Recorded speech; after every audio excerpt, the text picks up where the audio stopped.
Welcome to the general contractor meeting for the solar contractors. Anybody online, can you let me know if you can hear me? Just type in the chat. Yes, we Yes. can hear you. We can hear you.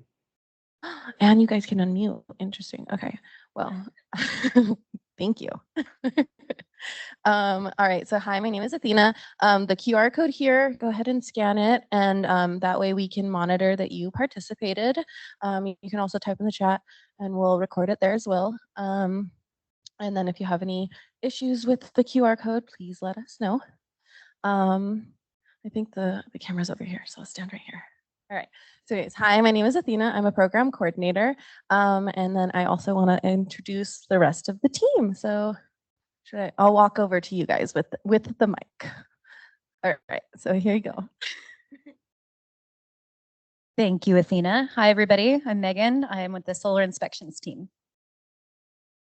I'm Sam McClendon. I oversee the Green Choice and Community Solar. I'm Tim Harvey. I'm the manager of the Customer Renewable Solutions team. Valerie Paxton, the program manager of the Customer Renewable Solutions team. I'm Stuart Freer. I'm a solar inspector. Hello, I'm CJ, Solar Inspector. Jalen Behan, Solar Inspector. Thank you, everybody, and thanks for joining us in person and online. We have tacos, so the next general meeting, if you guys decide to come, there will be breakfast tacos. All right. Okay. So if you haven't gotten the QR code, we'll drop it in the chat and you guys can do that as well, but I'll go ahead and get started. Okay, so again, welcome. Couple housekeeping notes. Please mute your mic. So if you're online, mute your mic. If you're in person, please wait for the question slides so that you can ask your questions. For specific project questions, maybe just wait till the end of the presentation, and that way we can get those answered for you and we can give you all the attention that you need. Also, current wait times, so 2 to 3 weeks for application to LOI. DGPAs are still 1 to 2 weeks. Final documentation review, 3 weeks. Inspections, 2 to 3 weeks. And sorry, DMO shutdown wait times, depending on the location, can be 3 to 4 months. If you want more information on that one, please let us know. And again, the meeting poll is going to be in the chat, and it's here on the link. All right, so safety moment. All right, so for poor tire management can lead to a flat tire, a blowout, or tread coming off of your tire. So make sure that you're paying attention to the dashboard. If it's got that tire pressure light, then please make sure that you're paying attention. Temperatures can kind of fluctuate and disrupt the balance of all the tires and increase your chance of an accident. Make sure you're rotating your tires. You're like, I'm driving all the time. What do you mean it's not rotating my tires? Just kidding, that was me. Check with your vehicle manufacturer about when to rotate your tires. And then tire tread. Tire tread provides grip and traction that prevents your vehicle from slipping, especially when the road is icy or wet. So check all of those things for your tires. All right, upcoming meetings. We've got our technical meeting on the 16th of May, administrative June 20th, and then our next general one is on the 18th of July, and then we're gonna have that one in person also. So again, the tacos. All right, here we go, Megan. Thank you, Athena. So I'm just going to point out that there is going to be a new AB&C portal coming up. It's going to have all of the exact same information. However, the portal is going to just look a little bit different. So if you guys are used to looking at AB&C, if y'all are used to logging in, which you should be when you're applying for permits and scheduling inspections outside of auxiliary permit inspections, it's just going to look, as you see it on the screen there, there's going to be a lot of the same stuff that you're used to, but it's just going to look a little bit different. And that should be out next month. So keep an eye out for that. All right, thank you. Thank you, Megan. All right, any questions before we get into it? Okay, here, I'll give you a mic. So with that new ABC portal, You are. yes, this is David Tran with Freedom Solar Power. I had a question about the new ABC portal. So is everything going to also be moving over there as well with the new ESPA process as well as some of the other design changes as well? Okay. hmm Okay, awesome.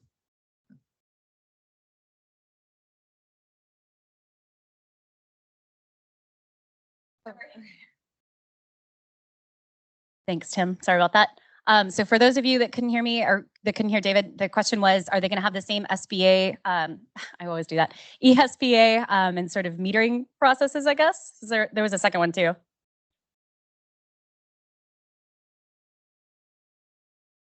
Correct. So metering and city inspections, all of that should be on the new portal. All of that should look the same.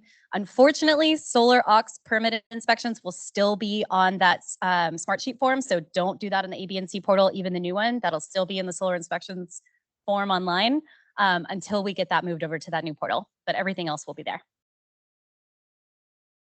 Awesome. Cool. All right. Let's move on. All right. Valerie is going to talk about the value of solar.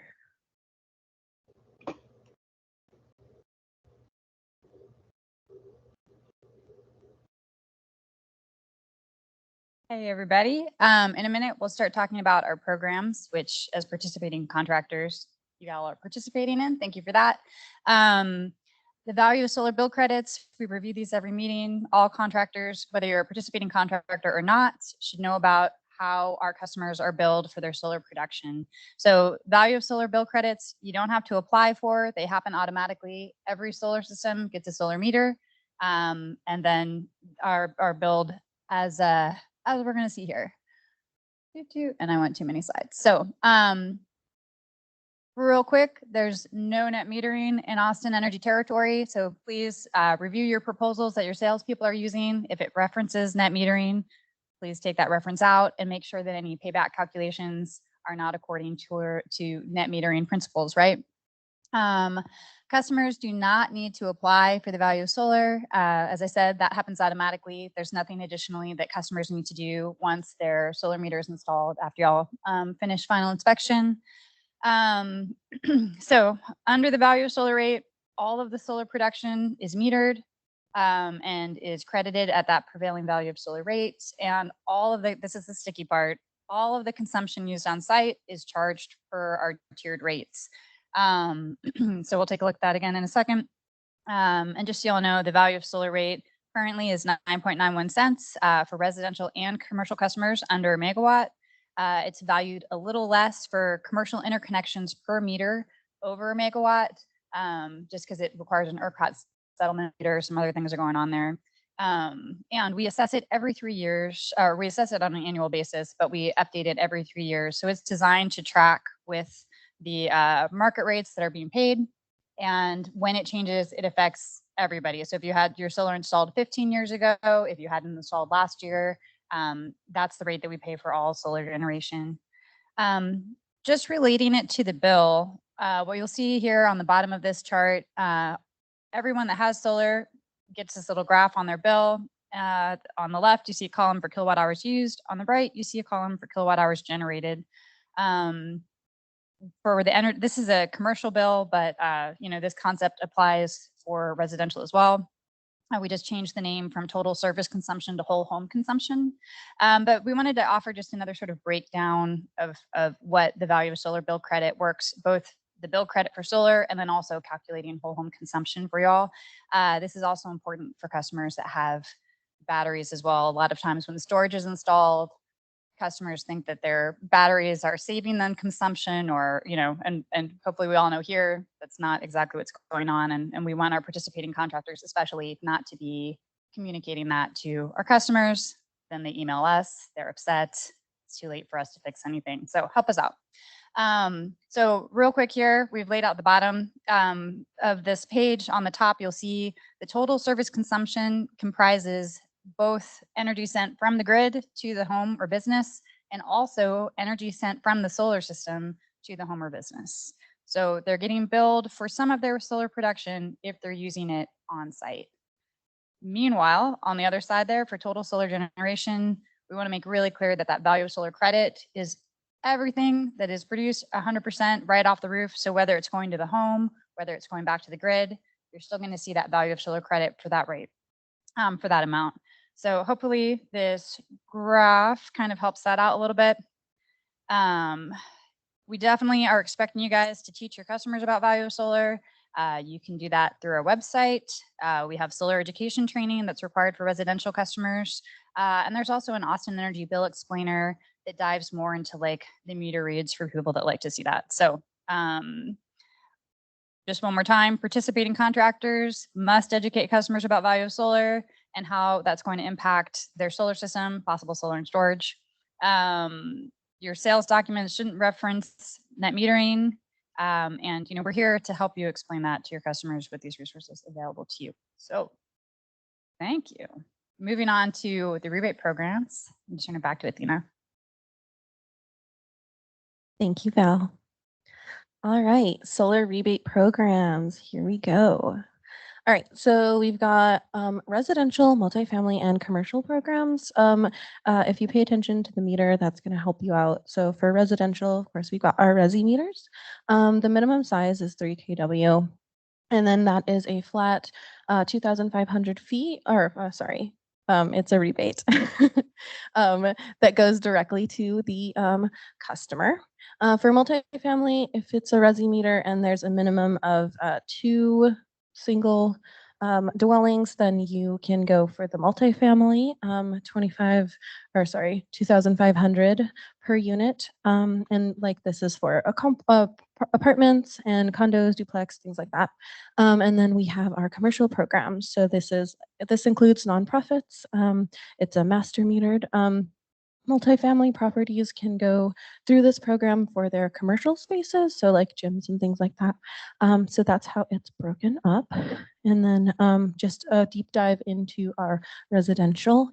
Again, it's 2,500 flat residential rebate. And the thing that we have to know about for our residential program is that they must take the education quiz. So once they get the quiz, they'll get their number, and the contractors can start their process. The CAF is also very important. Make sure to get that all signed. And then from there, we've got 200 or 1,120 days or 1 year, depending on new build, to get that system installed. And then at the end, we have the rebate.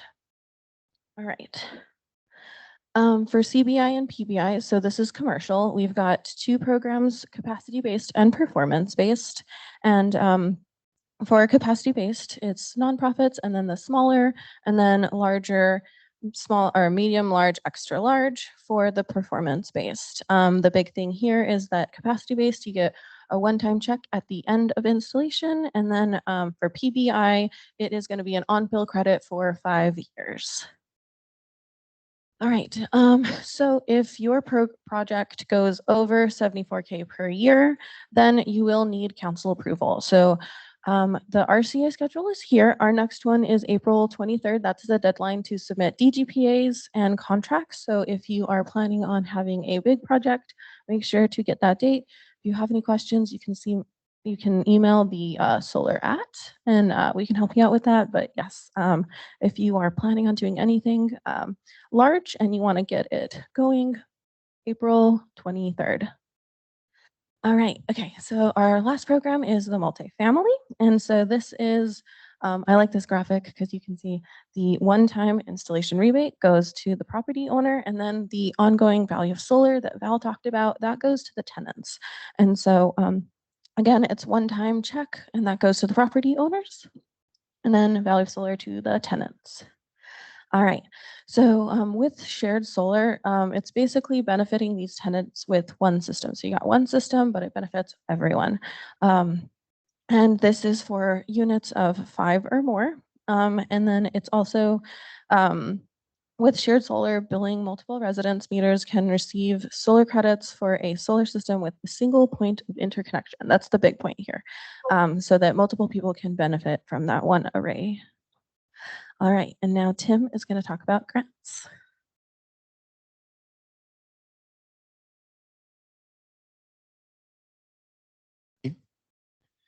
Tim Harvey, Customer Renewable Solutions Manager.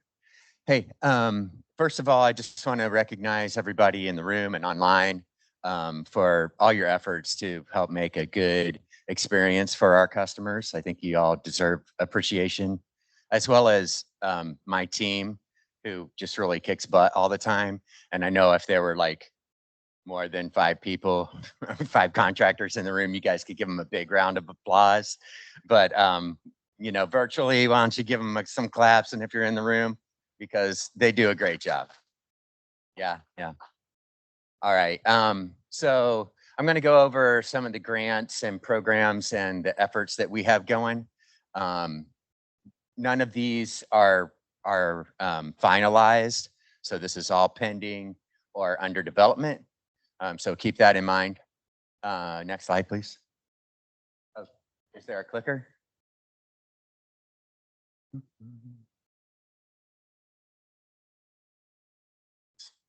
Okay. So Solar for All grant. This is a grant from the EPA.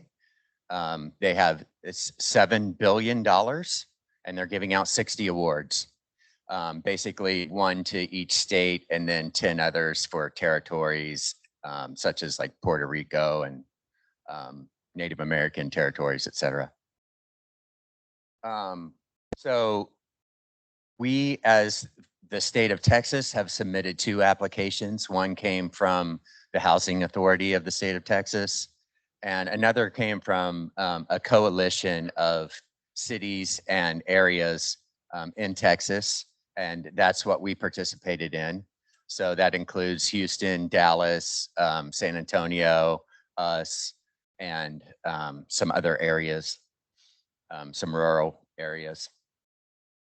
So, you know, we basically are competing with the state of Texas on that, but either way, the money, some of that money will flow to Austin for solar projects.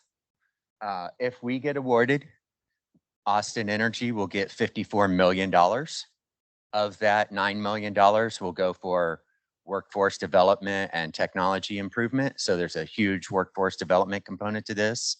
And the idea is that we would reach into disadvantaged communities and find talent and help to develop them into careers.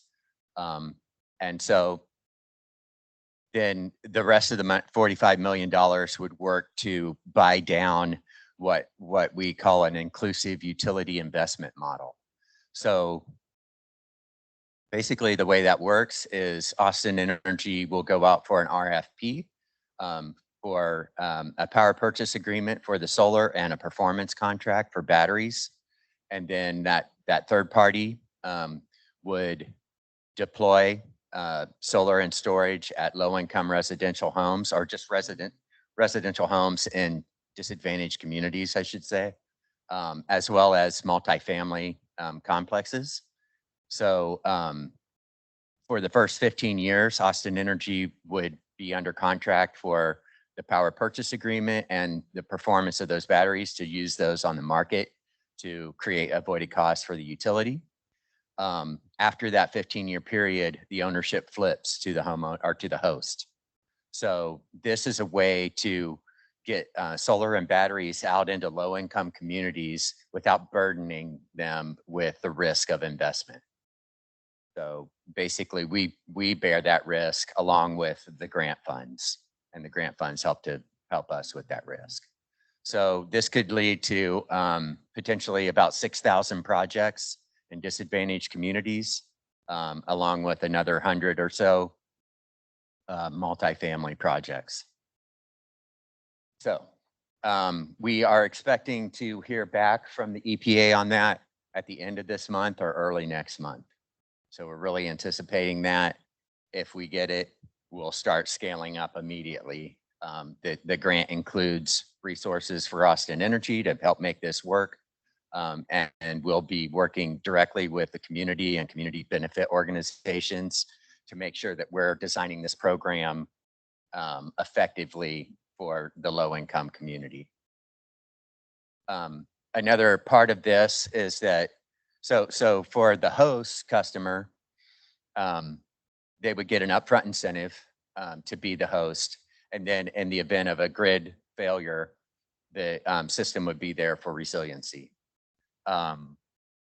And if they are a low-income customer, then they can also participate in the community solar program through which they would get a 20% bill discount. So there's a lot of wins for the low-income community here and for the solar community as well. So keeping our fingers crossed and hoping that we get this grant, and hopefully I'll be able to come back to the next contractor meeting and make an announcement about it. Next slide. So another thing we've got that we're working on is the standard offer. Just a little history. So in the past, we've tried to go out for RFP to increase the community solar program, and we've had mixed results on that. But for a couple of them, at least, we received proposals, but they just weren't, they were either too expensive or the projects weren't really viable. So we decided to take a different approach. And this is the standard offer. The idea is that Austin Energy will publish or post what we're willing to pay for a project that meets certain criteria that we develop with y'all. We've already had several stakeholder meetings, and we'll have more to nail down what that project is, and then what those requirements are. Then the contractors would try to find hosts for these projects, and possibly an integrator or the system owner to work with, a third party. It could be financed, whatever, but the system is third party owned, not necessarily owned by the host customer.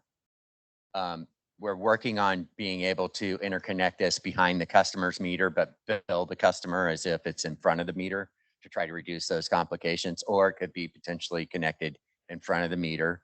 But the idea is that Austin Energy is basically entering into a power purchase agreement through a standard contract, so no negotiations there. And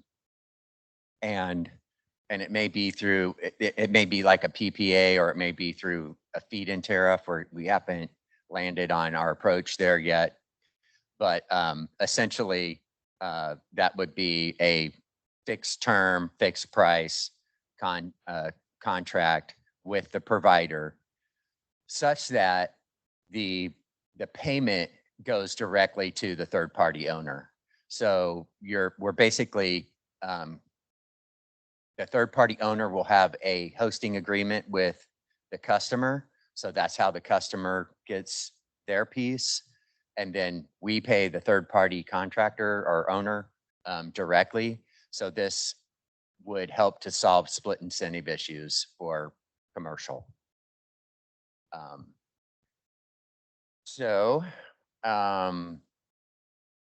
Also, just of note, we're also looking to put these in disadvantaged communities, and we're trying to leverage all the federal tax credits available.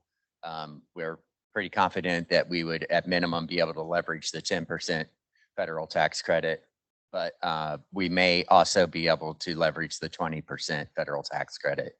So we're still working on that. So that could make these projects really economic. They would then feed into the community solar program and allow us to have more participants in that program by adding to that portfolio. Okay. Next slide. Oh, I guess I should have said next slide before, but here are all the potential benefits. So basically, we're expanding community solar. It kind of simplifies the solicitation process, standardizes contracts, eventually solves split incentive, promotes local economic development and workforce development, leads to leverages federal incentives and grants, helps AE achieve our goals, increase education opportunities, and creates an innovative and replicable model, hopefully. So if we can prove this out, we can show other utilities how it's done, and utilities in general are willing to do this type of stuff, but they don't want to cause extra burden on non-participants in these kind of programs. So they have to be balanced, and that's the trick.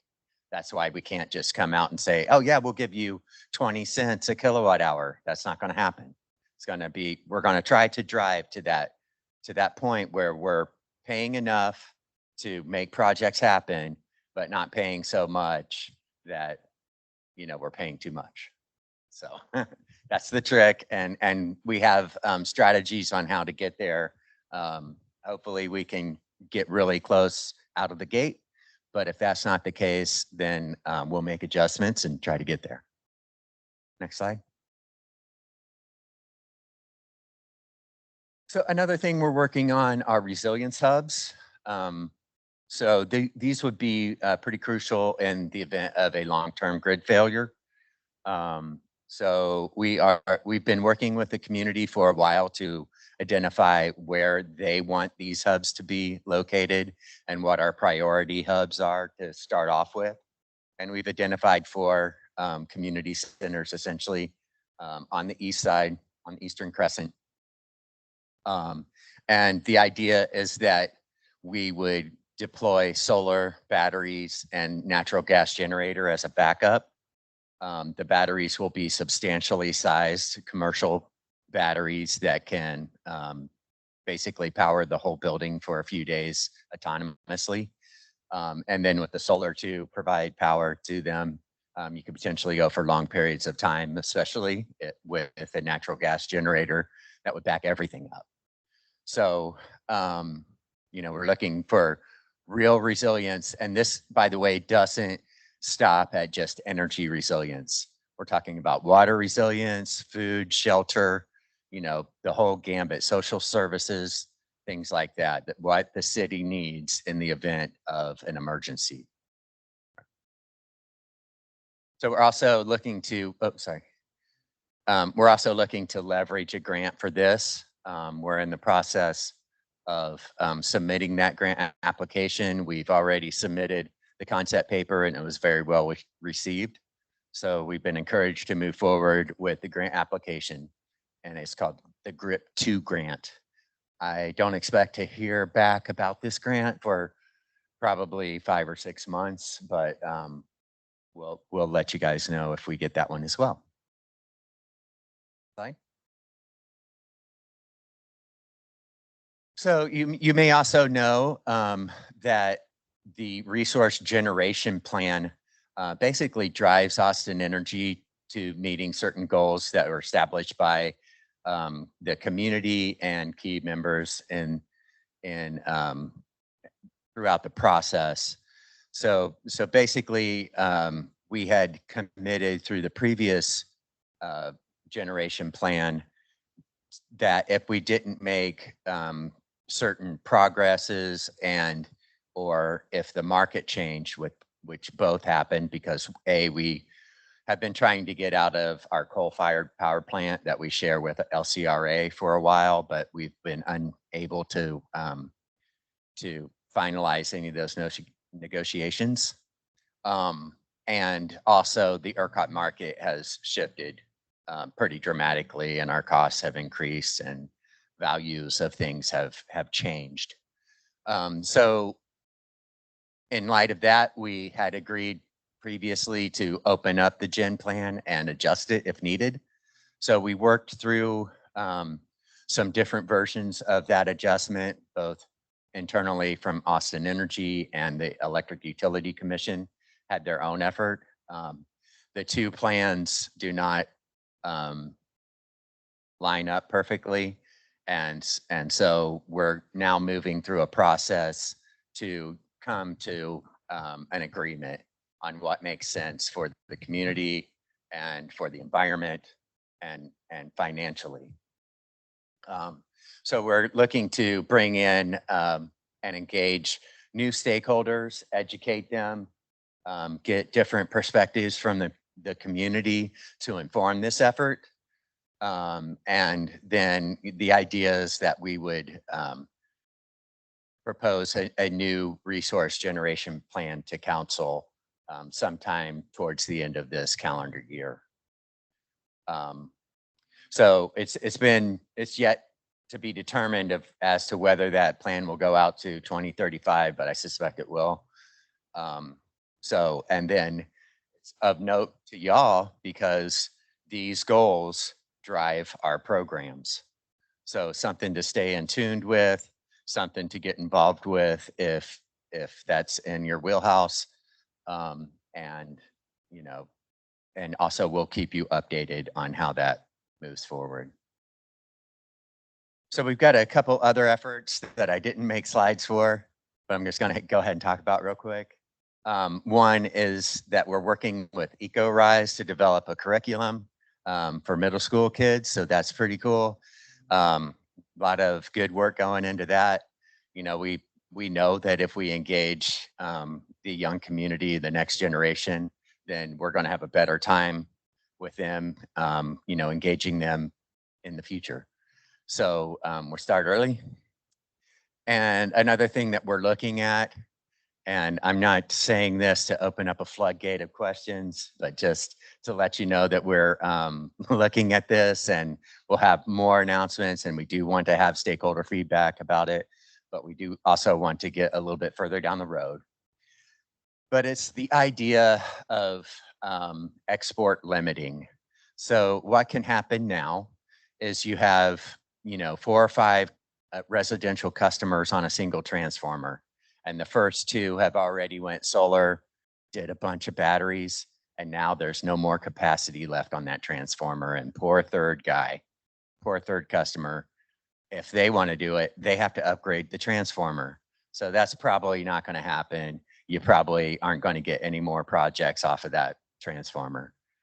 So the idea of export limiting is that you set the control functions on the inverter to limit the amount of energy that's possible to export to the grid.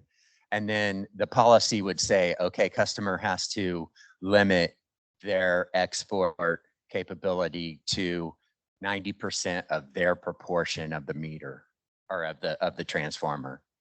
So if you had a 200 kVA transformer and 4 customers, that's 50 kVA for each customer, and then 90% of that is 45 kV or 45 kilowatts. So that would be their export limit setting. You know, we think that with customers doing solar and batteries, that they probably would never curtail, and it would allow all of the customers equal access to that transformer and just be a fairer approach and keep us from having lawsuits and upset customers, and also expand the market potential for y'all. So if you have strong thoughts about that, email me, tim.harvey@austinenergy.com, and I'll get back to you. But just know, right now we're exploring this, and we think it's a good idea, but we still, you know, need to hear from the stakeholders. And we probably will also have a stakeholder meeting about this as we get closer to a point where we can roll this out effectively. So with that, thank y'all.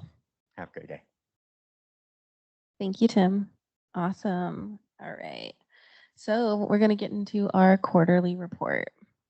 All right. So for the fiscal year Q2, our solar rebate program quarterly review, this is what we're looking at here. For commercial, we're at 82% already, and we're only on Q2. So good job, everyone. Couldn't do it without our solar contractors, so thank you. And then for residential, we're at 58%, which is also a huge number. So again, thank you. And then for our processing times here, we've got, this is the calendar year, so January, February, March. And we're at about 7 days to LOI. So keep that in mind when you are sending in your rebate applications.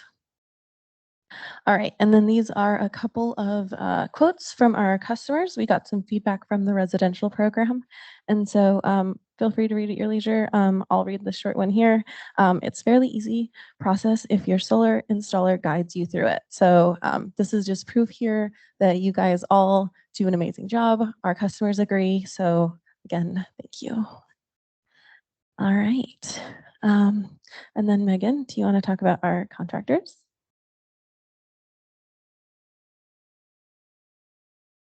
Sorry, quick slide here. So just a quick note here, our active solar participating contractors has gone down just a little bit. We had 29 in the last quarter, so fiscal year 24 Q2. If you guys are interested in joining or have any contractor friends that would like to, please let us know. But as of right now, we've got 29 active participating solar contractors in the participating contractor program. Next slide, please. And I'll pass it back over to Athena, but I do have questions in the chat, so I'll just read them. And then you're going to do permitting after this. Okay. All right. So any questions? Oh, hello. Okay. Let's see if this one works. Hello, hello. Okay. Here you go. Thank you. Awesome. We were past the CBI and PBI slide already, but we were wondering if there's any way we can kind of see the remaining amount of funds before the rebate drops again. We're just trying to be ahead of the curve and trying to make sure that what we're kind of telling our customers and on contracts is correct before we get to that point. We've had some projects kind of go through to where we kind of locked in that rate, and then once we started applying for it, the rate had actually dropped at that point, and we weren't able to tell until the contractor meeting. Is there any way we can kind of like have just a general idea of how much is left so we know to like kind of prepare in advance, like if this may drop beforehand? Yes. Can you send me an email at the solar at inbox and Uh-huh. then we will give you those tier numbers. Okay, awesome. Cool. Thank you. Val, do you have something you want to add? We have general numbers, yeah. Should I wait for the slide? Do we have? I don't think we added the slide in this one. Sorry. I don't know general numbers off the top of my head. I'm sorry. Well, okay. 1.5 megawatts in the CDI. Left? Oh, in the current year. Okay. Does that help? Okay, awesome. I can send out general numbers also. Do you want to? Yes. Okay. Yeah. All right, so earlier we had a question, are you looking for installation support for the Solar for All grant? And I said, yes, we're requesting RFPs, so we'll be looking for that. And then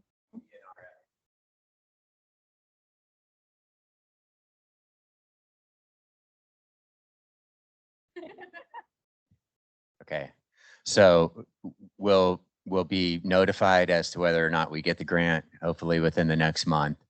And then we'll start working on developing RFP, and then companies can respond to that RFP. Now, I think it's highly likely that the company that ends up getting that will work with local installers and not try to do all of that work themselves. So, there could be subcontracts that come out of this. That's what I would expect. let's stay there for a second because the next question is a follow-up.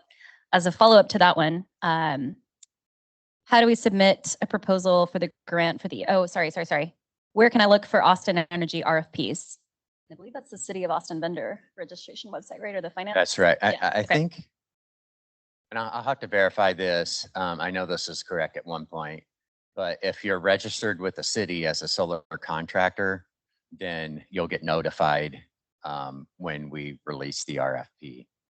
But it will also be on our website, so you can monitor that too. And we'll announce it at this meeting or whatever contractor meeting we have that month. Yeah, there will Y'all likely know be about a significant celebration. Like $54 million is a lot of money for the low income community. So we will have some sort of celebration if we get the grant.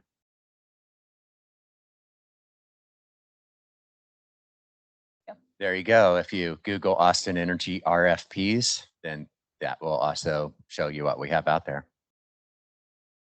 Worth noting that we're also going out for RFPs for a lot of things here shortly. So keep your eyes on that.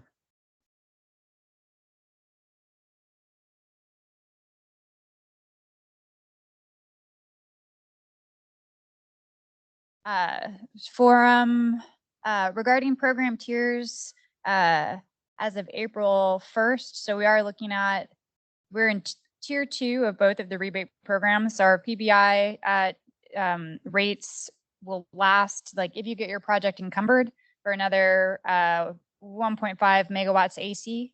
And then for our 5-year PBI, we've got just about 15 megawatts in the current tier before we will transition down to the next level. So if you guys get your projects encumbered, that's the stage where we say, hey, like this is the rate we're planning to give you. You're basically locked in that rate. You're not locked in the actual funding until we deliver that letter of intent that goes to you and the customer. So there you go.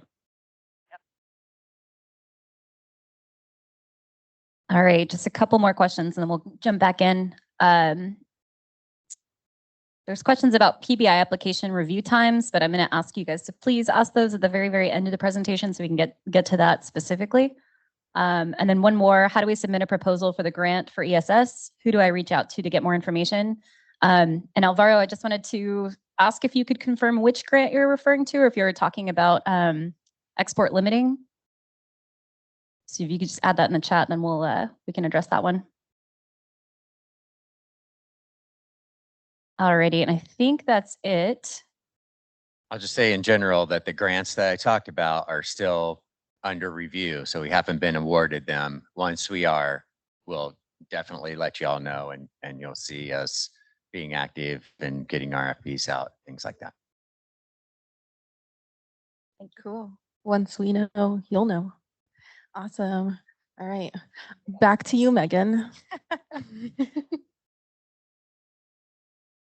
Click next. All right, permitting and inspection updates. So great work this quarter. Pass rate is at 85% for those in the participating contractor program. So great job there. For non-participating contractors, the pass rate was 74%. So that's a little better. Last quarter, I believe it was 72%. So starting to work our way up there. That's great. Great work, guys. And thank you for that, because that takes everybody in this room getting that done correctly. So thank you. Just as a reminder, pass rate and calculations include final solar inspections, rebated and non-rebated. This is all solar and ESS combos. This all inspections failed due to no-show or late cancellations. That does apply to anything under 24 hours. So if you let us know the day of the inspection, it's likely going to be a fail. So just keep that in mind. It excludes ESS only final inspections and non-final inspections. So refs, pre-wires, meter checks, that sort of thing. Oh, and sorry, one note here. I've got a note to work on the Smart Shoe report. I was hoping to get that done by this time, so I apologize that's not out yet. My next deadline is the 5th. That's when I hope it will start sending to you guys so you can do your inspection calculations each month on your own. Alrighty, so permitting and inspection reminders. If taking over a project that already has a permit, submit the modify an existing permit form, and you can either transfer the existing permit in your company's name or remove the previous contractor and then repurchase the permit. I know this is happening to a lot of folks that had solar contracts where their contractor went out of business.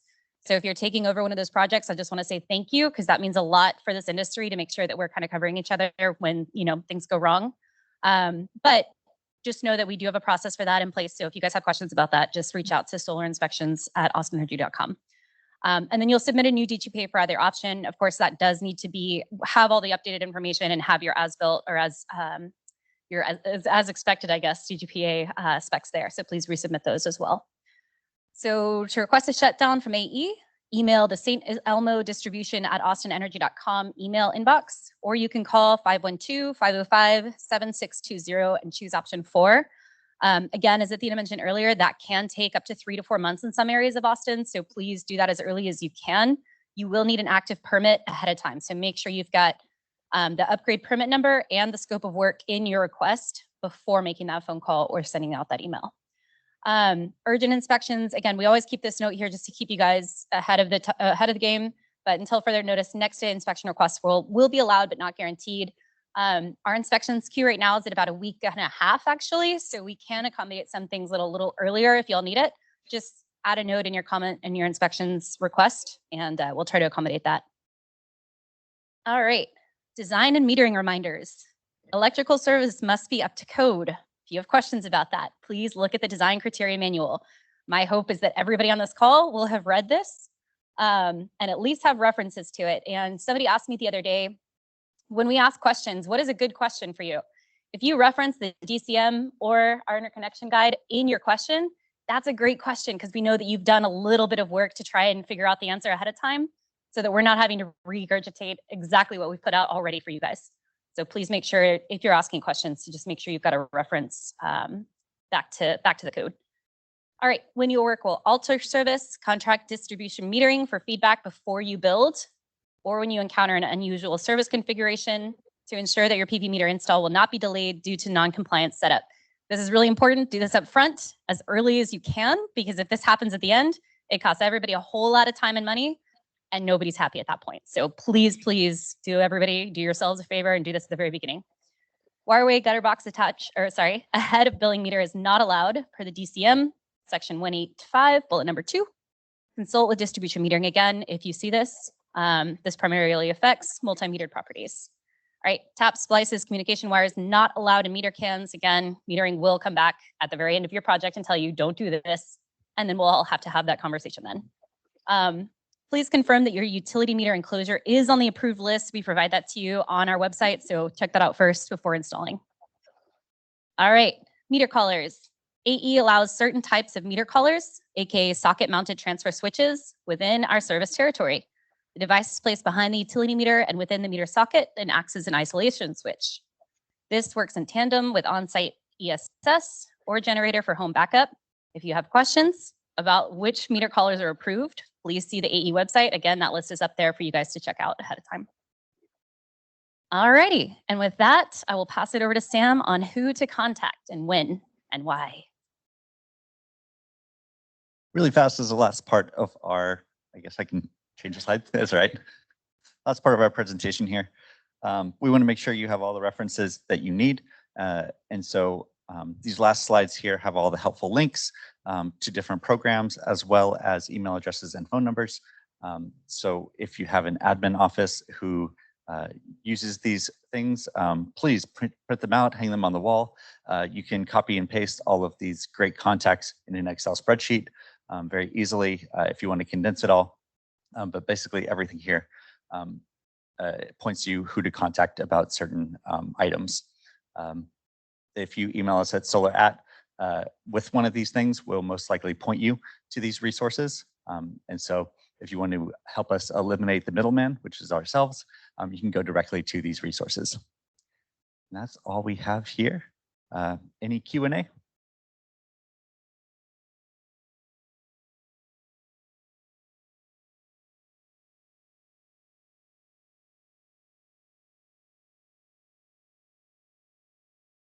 I'm not seeing any other Q&A in the chat other than some questions from Marcella. So I'm going to wait and just see if anybody's got. Oh, yeah, you got one. Okay.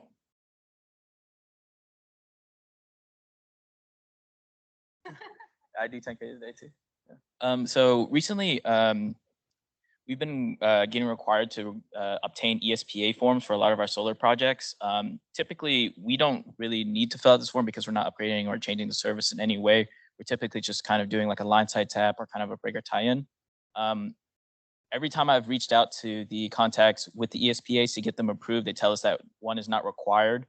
But when metering comes out, they always kind of request for that ESPA for a commercial project just so that they can be sent out. We're just trying to get a little bit clarification on that. But when do we need an ESPA? And if they kind of push back on us again, should we just tell them like we don't need one for this project and go forward with that? Question. Loaded. Who wants it? Oh. Figured you guys might want it. Yep. Yeah, so you shouldn't need an ESPA if you're just doing a solar project. It might be the case, though, the metering asks for one, and there might be a better solution. But as far as these commercial projects goes, you just need the GGPA, and you should just clarify that with them in your response to them via email to the metering shop. Maybe CJ has more on that, but that's my understanding of the process right now. I think that it just comes down to someone's confused about needing an ESPA when it's strictly a solar project.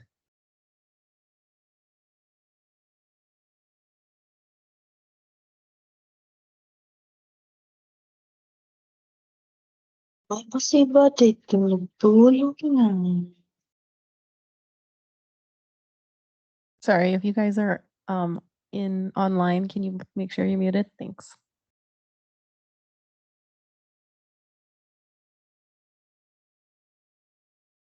So the ESPA is used by the meter shop and Austin Energy for multiple reasons to bring somebody out, your spot and conduit person, the meter shop. So it's a way to get their attention.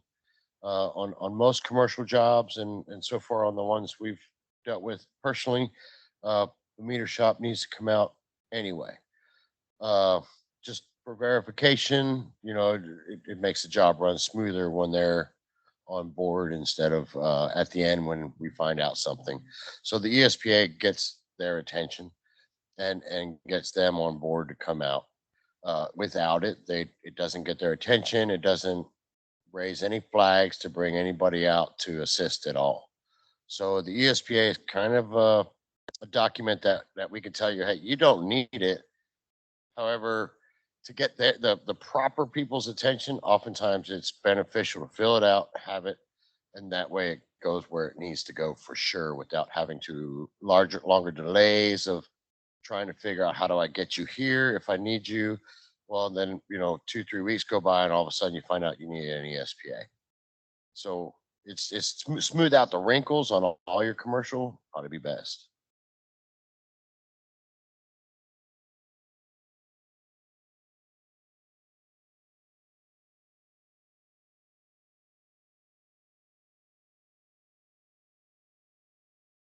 Yes, so currently we're dealing with the 911 address verification with the city. That takes about 15 to 20 days. And then once we get that back, then we can submit that to the design department, which takes another 5 to 10 business days for them to even look at it. But then they're messaging us back and telling us we don't need it because it has to go through the ABC portal and all those information is required. So on the most recent project, the design department actually reached out and told us that we don't need one.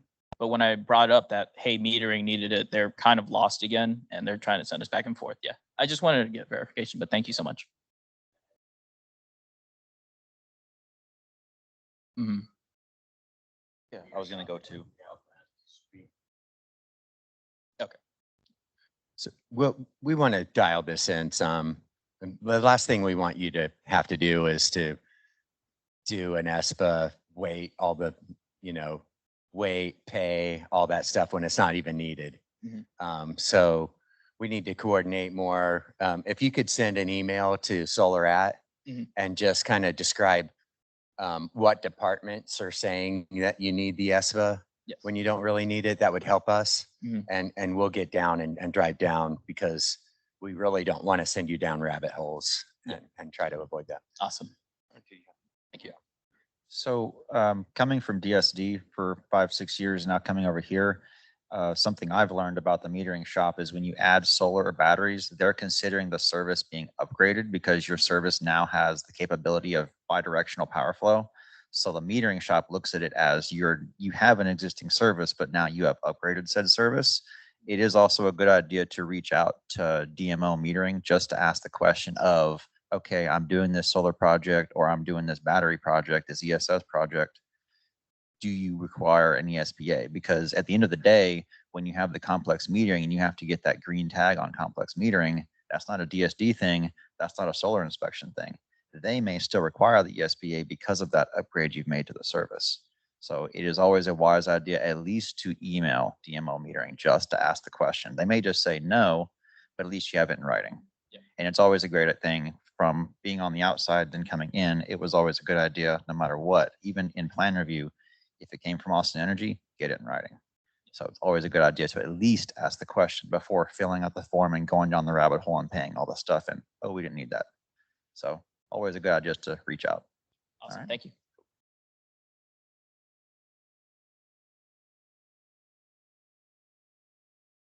All right. Anybody else? Questions in the room or online? Yeah. Here you go. Lucas Timber with Freedom Solar Power. Could we get some clarification on when EPO switches are required for commercial projects? Yeah, I figured it might be along the same line. For those online, the answer was contact the meter shop. Can I ask one more question? Yeah, you start, go ahead. Are y'all acknowledging 70513 as a viable means of interconnection? 70513 is what, power control system stuff? Yes, sir. Yes, we are. Yeah. I Okay. mean, depending on the context exactly, but yeah, we recognize that as it's in the NEC and we use it. Awesome. Thanks, everybody. All right. Any other questions? No? No? Okay. Anybody online? All right. I'm going to pass it back over to Athena. Yes. Then. Oh, you do have one? Okay. Go ahead. Yeah. I have a question for Megan. As we have the permit, auxiliary power permit, and we are going to update the engineering design in that one. And we already have a temporary shutdown scheduled for June 20th to relocate the meter. So I was checking if we need any kind of additional form or permit to be filled out for the meter relocation, or we are good for that. I believe that's going to be a question for metering. If you're talking about the shutdown specifically, I would reach out to them and make sure that you have everything you need. You don't need anything from us for that. Okay, I got it. Thank you. Yeah, cool. Thanks, Martin. Anybody else online?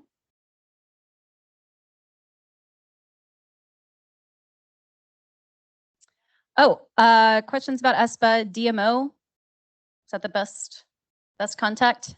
So email the same distribution metering operations should be able to answer that. And if they cannot, email solar inspections at, and we'll find the right guys for you.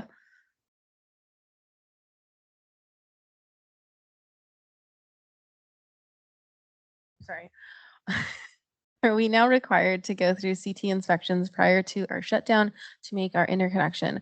I was told last week by the meter shop that the CT inspections now need to take place before you make your interconnection. You do need to have your CT inspection complete before you have permission to operate your system. But generally speaking, your system is fully installed, and then you request your CT inspection, and that needs to be finalized out prior to the final solar inspection. Thanks, Stu. And I believe somebody dropped an email in the chat, aebspaesp@austinenergy.com. All right. And then if you guys have any other questions, solar inspections at. Cool. All right. Well, thanks everyone for your time. Yeah, we're at 10 o'clock here. So if you have other questions in the chat, we'll also drop the meeting poll in the chat as well. Other than that, I guess we'll have a great day. I see. Okay, so here is the meeting poll. Let me get it for you. I'll copy the link and put it in the chat. And then, yes, here we are. Chat. Cool. All right, so yes, please fill out the poll so we can record that you are here, and have a great day. Thanks, everyone.